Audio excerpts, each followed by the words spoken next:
الجزائر دولة عربية لها ارتباط بالعالم العربي، ومصيرها يعني يمشي مع مصير العالم العربي. فهمت؟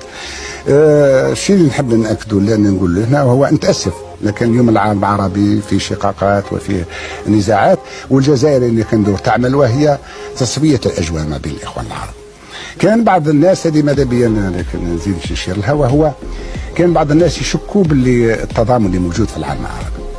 ما اللي نبه الناس نهار اللي كنا في الثوره التحريريه، الناس اللي يقبلونا يعني وقبلوا منا وعاونونا هو العالم العربي قبل الناس كل.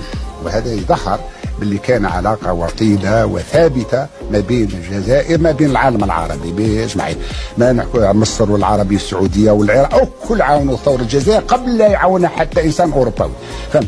وكان لنا الحريه نتاع التنقل وكذا، ومع ذلك كانوا الفرنساويين والبلجيك كانت تربط في سويسرا في 55.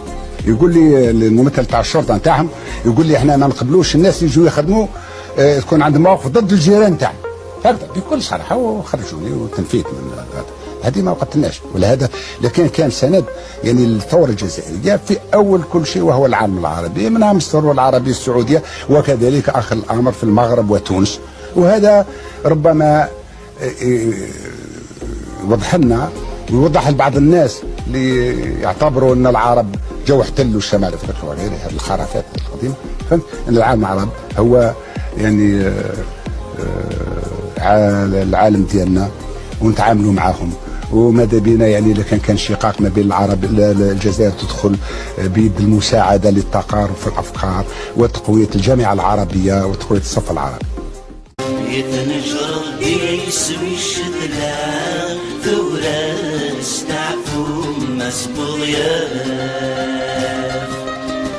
يتنجر بيسوي الشتلاء ثورة استعفوا مسبوغيات.